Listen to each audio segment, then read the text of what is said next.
Hi ಸ್ನೇಹಿತರೆ, ಪ್ರೇಮ ಕಾವ್ಯ YouTube ಚಾನಲ್ಗೆ ಆತ್ಮೀಯ ಸ್ವಾಗತ.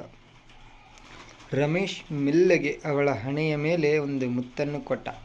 ಇಬ್ಬರು ತಮ್ಮನ್ನು ತಾವೇ ಮರೆತು ಒಂದಾದರು. ಅವನ ಆ ಅಪ್ಪುಗೆಯಲ್ಲಿ ಅವಳು ನನ್ನನ್ನು ಮರೆತು ಹೋದಳು. ಹಿಂದೆಂದೂ ಕಾಣದ ಸಂತೋಷವನ್ನು ಕಂಡಳು. ಹಾಯ್ ಫ್ರೆಂಡ್ಸ್, ಎಲ್ಲರಿಗೂ ನಮಸ್ಕಾರ. ಈ ಕಥೆನ ನೀವು ಕೊನೆವರೆಗೂ ನೋಡಿ. ತುಂಬ ಅಂದರೆ ತುಂಬ ಎಂಜಾಯ್ ಮಾಡ್ತೀರಾ. ಹಾಗೆಯೇ ನಮ್ಮ ಚಾನಲನ್ನು ದಯವಿಟ್ಟು ಸಬ್ಸ್ಕ್ರೈಬ್ ಮಾಡಿ. ಬನ್ನಿ ನಾವು ಈಗ ಕತೆಗೆ ಹೋಗೋಣ. ಆ ಕತ್ತಲ ರಾತ್ರಿಯ ಮೌನದಲ್ಲಿ ಆ ಹಳೆಯ ಪತ್ರದ ವಾಸನೆ ಮತ್ತು ಇಬ್ಬರು ಕಳೆದ ಆ ರಾತ್ರಿಯ ನೆನಪು ಮಾತ್ರ ಜೊತೆಗಿತ್ತು. ನಾವು ಮತ್ತೆ ಭೇಟಿಯಾಗಬಾರದು ಅಂತ ಅಂದುಕೊಂಡಿದ್ದೆ. ಆದರೆ ವಿಧಿ ನನ್ನನ್ನು ನಿನ್ನ ಬಳಿಯೇ ಎಳೆದು ತರುತ್ತಾ ಇದೆ. ಯಾಕೆ?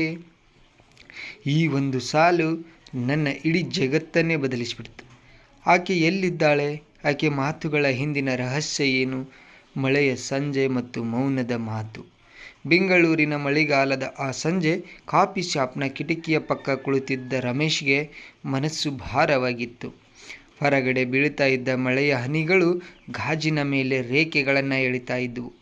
ಆತ ಒಬ್ಬ ಪ್ರಸಿದ್ಧ ಕಾದಂಬರಿಕಾರ. ಆದರೆ ಕಳೆದ 2 ವರ್ಷಗಳಿಂದ ಆತನ ಲೇಖನಿ ಮೌನವಾಗಿತ್ತು. ಅವನ ಕತೆಗಳಿಗೆ ಸ್ಫೂರ್ತಿಯಾಗಿದ್ದ ಆಕೆ ದೂರವಾಗಿದ್ದಳು. ತನ್ನ ಹಳೆಯ ಡೈರಿಯನ್ನು ತಿರುಗಿಸುತ್ತಾ ಇದ್ದಾಗ ಅದರೊಳಗಿಂದ ಒಂದು ಒಣಗಿದ ಪಾರಿಜಾತದ ಹೂವು ಕೆಳಗಡೆ ಬಿತ್ತು. ಅದರ ಸಣ್ಣ ಸುವಾಸನೆ ಅವನನ್ನು ಕಾಲದ ಹಿಂದಕ್ಕೆ ಕರೆದೊಯ್ತು. 6 ವರ್ಷಗಳ ಹಿಂದೆ ಮಲೆನಾಡಿನ ಆ ಸುಂದರ ತೋಟದ ಮನೆಯಲ್ಲಿ ಅವನು ಅವಳನ್ನು ಮೊದಲ ಬಾರಿಗೆ ನೋಡಿದ್ದ. ಅವಳ ಹೆಸರು ಸ್ವಾತಿ. ಸ್ವಾತಿ ಕೇವಲ ಹುಡುಗಿಯಲ್ಲ, ಅವಳು ಒಬ್ಬ ಜೀವಂತ ಕವಿತೆ. ಅವಳ ಕಣ್ಣುಗಳಲ್ಲಿ ಸದಾ ಒಂದು ನಿಗೂಢತೆ ಇರ್ತಾ ಇತ್ತು. ಏನೋ ಮುಚ್ಚಿಡ್ತಾ ಇದ್ದಾಳೆ ಅನ್ನೋ ಥರ ನಿಗೂಢತೆ ಇರ್ತಾ ಇತ್ತು. ಅವಳು ಹೆಚ್ಚು ಮಾತಾಡ್ತಾ ಇರಲಿಲ್ಲ, ಆದರೆ ಅವಳ ಮೌನದಲ್ಲಿ ಸಾವಿರಾರು ಕಥೆಗಳಿದ್ದವು. ರಮೇಶ್ಗೆ ಅವಳ ಮೌನವೇ ಆಕರ್ಷಣೆಯಾಗಿ ಹೋಗಿಬಿಟ್ಟಿತ್ತು. ಆಕಸ್ಮಿಕ ಭೇಟಿ ಮತ್ತು ಸುಡುವ ಕುತೂಹಲ. ಸದ್ಯಕ್ಕೆ ರಮೇಶ್ ತನ್ನ ಹೊಸ ಕಾದಂಬರಿಯ ಕೆಲಸಕ್ಕಾಗಿ ಕೊಡಗಿನ ಒಂದು ಪುಟ್ಟ ಹಳ್ಳಿಗೆ ಬಂದಿದ್ದ. ಅಲ್ಲಿ ಹೋಮ್ ಸ್ಟೇ ಒಂದರಲ್ಲಿ ಉಳಿದುಕೊಂಡು ಆತನಿಗೆ ಪಕ್ಕದ ಮನೆಯಿಂದ ಕೇಳಿ ಬರ್ತಾ ಇದ್ದ ಒಂದು ಪಿಟೀಲಿನ ವಾದನ, ವಯಲಿನ್ ವಾದನ ಕಿರಿಕಿರಿ ಉಂಟು ಮಾಡ್ತಾ ಇತ್ತು. ಆದರೆ ಆ ನಾದದಲ್ಲಿ ಏನೋ ಒಂದು ನೋವಿತ್ತು. ಅದು ಅವನನ್ನು ಕಾಡೋದಕ್ಕೆ ಶುರು ಮಾಡಿತು. ಒಂದು ದಿನ ಕುತೂಹಲ ತಾಳಲಾರದೆ ಅವನು ಆ ಮನೆ ಕಡೆ ಹೋದ. ಅಲ್ಲಿನ ತೋಟದಲ್ಲಿ ಮಂಜು ಮುಸುಕಿದ ವಾತಾವರಣ.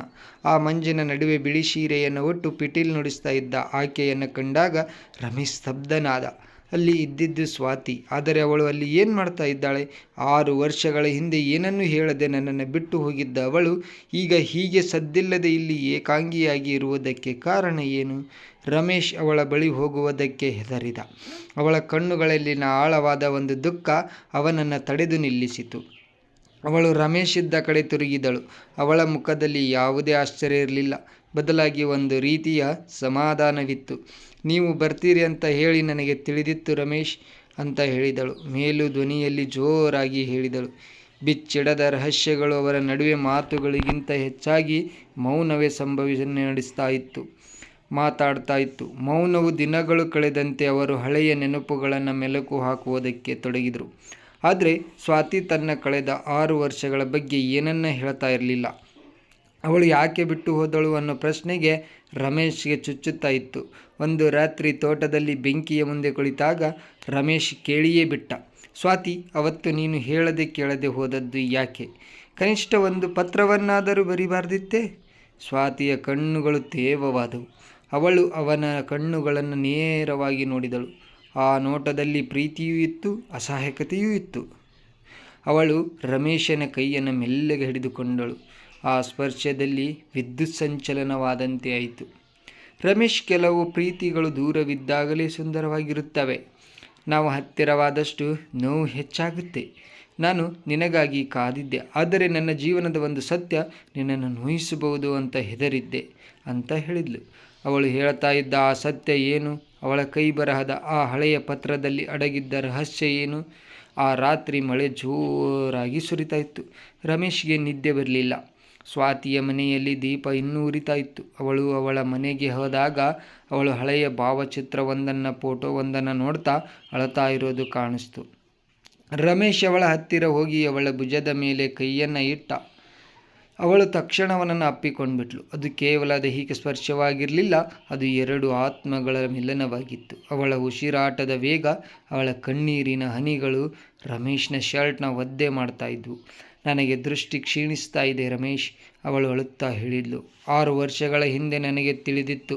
ಏನು ಅಂತಂದರೆ, ಮುಂದಿನ ಕೆಲವು ವರ್ಷಗಳಲ್ಲಿ ನಾನು ಸಂಪೂರ್ಣವಾಗಿ ಅಂಧಳಾಗುತ್ತೇನೆ, ಅಂದರೆ ಕುರುಡಿಯಾಗುತ್ತೇನೆ ಅಂತ ಹೇಳಿ ನಿನ್ನ ಬರವಣಿಗೆಗೆ ನಾನು ಹೊರೆಯಾಗಬಾರದು ಅಂತ ದೂರ ಹೋಗಿದ್ದೆ. ಆದರೆ ಈ ಕತ್ತಲೆಯಲ್ಲಿ ನಿನ್ನ ನೆನಪುಗಳೇ ನನ್ನ ಬೆಳಕು ಅಂತ ಹೇಳಿದ್ಲು. ರಮೇಶ್ ಸ್ತಬ್ಧನಾಗಿ ಬಿಟ್ಟ. ಅವಳ ಪ್ರೀತಿಯ ಆಳವನ್ನು ಕಂಡು ಅವನಿಗೆ ಮಾತು ಬರಲಿಲ್ಲ. ಅವಳು ಅವನನ್ನು ಪ್ರೀತಿಸಿದ್ದರಿಂದಲೇ ಅವನಿಂದ ದೂರವಾಗಿದ್ದಳು. ಸ್ವಾತಿ, ನೀನು ಅಂಧಳಾದರೆ ಏನಂತೆ? ನಾನು ನಿನ್ನ ಕಣ್ಣುಗಳಾಗುತ್ತೇನೆ, ನಿನ್ನ ಮೌನಕ್ಕೆ ನಾನು ಶಬ್ದ ನೀಡುತ್ತೇನೆ, ರಮೇಶ್ ಭಾವೋದ್ಯದಿಂದ ಹೇಳಿದ. ಅವರು ಒಬ್ಬರನ್ನೊಬ್ಬರು ದೀರ್ಘವಾಗಿ ನೋಡಿಕೊಂಡರು. ಕಿಟಕಿಯಿಂದ ಬರ್ತಾ ಇದ್ದಂಥ ಒಂದು ತಂಗಾಳಿ ಅವರ ಕೂದಲನ್ನು ಸವರ್ತಾ ಇತ್ತು. ರಮೇಶ್ ಮೆಲ್ಲಗೆ ಅವಳ ಹಣೆ ಮೇಲೆ ಒಂದು ಮುತ್ತನ್ನು ಕೊಟ್ಟು, ಅದು ಕೇವಲ ಒಂದು ಚುಂಬನವಾಗಿರಲಿಲ್ಲ, ಅದೊಂದು ಭರವಸೆಯಾಗಿತ್ತು.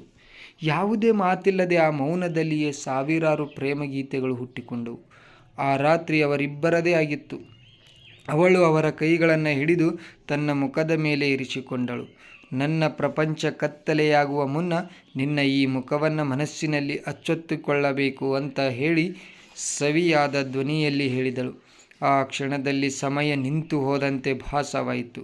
ಕೇವಲ ಮಳೆಯ ಹನಿಗಳ ಸದ್ದು ಮತ್ತು ಅವರ ಹೃದಯದ ಬಡಿತ ಮಾತ್ರ ಕೇಳಿಸ್ತಾ ಇತ್ತು. ಅವತ್ತು ಇಬ್ಬರು ತಮ್ಮನ್ನು ತಾವೇ ಮರೆತು ಒಂದಾಗಿ ಬಿಟ್ಟರು. ಅವರ ಆ ಅಪ್ಪುಗೆಯಲ್ಲಿ ಅವಳು ತನ್ನನ್ನು ತಾನೇ ಮರೆತು ಬಿಟ್ಟಳು. ಹಿಂದೆಂದೂ ಕಾಣದ ಸುಖ ಮತ್ತು ಸಂತೋಷವನ್ನು ಕಂಡಳು. 1 ವರ್ಷದ ನಂತರ ಅದೇ ಕೊಡಗಿನ ತೋಟದ ಮನೆಗೆ ಸ್ವಾತಿ ಈಗ ಸಂಪೂರ್ಣವಾಗಿ ನೋಡಲಾರಳು. ಕುರುಡಿಯಾಗಿದ್ದಾಳೆ, ಆದರೆ ಅವಳು ಹಿಂದೆಂದಿಗಿಂತಲೂ ಹೆಚ್ಚು ಸಂತೋಷವಾಗಿದ್ದಾಳೆ. ರಮೇಶ್ ಬರೆಯುವ ಪ್ರತಿಯೊಂದು ಸಾಲನ್ನು ಅವಳು ಕೇಳಿಸಿಕೊಳ್ಳುತ್ತಾಳೆ. ಅವಳೇ ಅವನ ಕಥೆಗಳ ನಾಯಕಿ. ರಮೇಶ್ ಅವಳ ಪಕ್ಕದಲ್ಲಿ ಕೂತ್ಕೊಂಡು ಅವಳ ಕೈಯನ್ನು ಹಿಡಿದುಕೊಂಡು ಹೊಸ ಕಾದಂಬರಿಯನ್ನು ಓದುತ್ತಾ ಇದ್ದಾನೆ. ಪ್ರೇಮಕ್ಕೆ ಕಣ್ಣುಗಳ ಅಗತ್ಯವಿಲ್ಲ ಸ್ವಾತಿ, ಕೇವಲ 2 ಮಿಡಿಯುವ ಹೃದಯಗಳಿದ್ದರೆ ಸಾಕು ಅಂತ ಹೇಳಿ ಓದನ್ನು ಮುಗಿಸಿದ. ಸ್ವಾತಿ ಮುಗುಳ್ನಕ್ಕಳು. ಅವಳ ಮುಖದಲ್ಲಿ ಆ ಒಂದು ಕಿರುನಗೆ ಇತ್ತಲ್ಲ, ರಮೇಶ್ಗೆ ಇಡೀ ಜಗತ್ತಿನ ಸೌಂದರ್ಯಕ್ಕಿಂತ ಮಿಗಿಲಾಗಿತ್ತು. ಅದು ಮಳೆ ಈಗಲೂ ಸುರಿತಾ ಇದೆ, ಆದರೆ ಈಗ ಅದು ನೋವಿನ ಮಳೆಯಲ್ಲ, ಪ್ರೀತಿಯ ಮಳೆ. ಅವರ ಪ್ರೇಮ ಕತೆ ಮುಗಿಯಲಿಲ್ಲ, ಅದು ಪ್ರತಿದಿನ ಹೊಸದಾಗಿ ಆರಂಭವಾಗ್ತಾ ಇದೆ. ಯಾಕಂದರೆ ನಿಜವಾದ ಪ್ರೀತಿ ಸಾವಿಲ್ಲದ್ದು, ಅದು ಕತ್ತಲೆಯಲ್ಲಿ ಬೆಳಗುವ ದೀಪದಂತೆ. ಸ್ನೇಹಿತರೆ, ಈ ಕತೆ ನಿಮಗಿಷ್ಟ ಆದರೆ ನಮ್ಮ ಚಾನಲ್ ಸಬ್ಸ್ಕ್ರೈಬ್ ಮಾಡಿ. ದಯವಿಟ್ಟು ಈ ಕತೆ ಹೇಗಿದೆ ಅಂತ ಕಾಮೆಂಟ್ ಮಾಡಿ, ಲೈಕ್ ಮಾಡಿ, ಶೇರ್ ಮಾಡಿ. ಇನ್ನೊಂದು ಕಥೆಯೊಂದಿಗೆ ಭೇಟಿಯಾಗೋಣ. ಯಾವ ಥರ ಕತೆ ಬೇಕು ಅಂತ ಹೇಳಿ ದಯವಿಟ್ಟು ಕಾಮೆಂಟ್ ಬಾಕ್ಸಲ್ಲಿ ತಿಳಿಸಿ. ಇನ್ನೊಂದು ಕಥೆಯೊಂದಿಗೆ ಭೇಟಿಯಾಗೋಣ. ಅಲ್ಲಿವರೆಗೂ ಧನ್ಯವಾದಗಳು. ಶುಭ ದಿನ. ಬಾಯ್ ಬಾಯ್.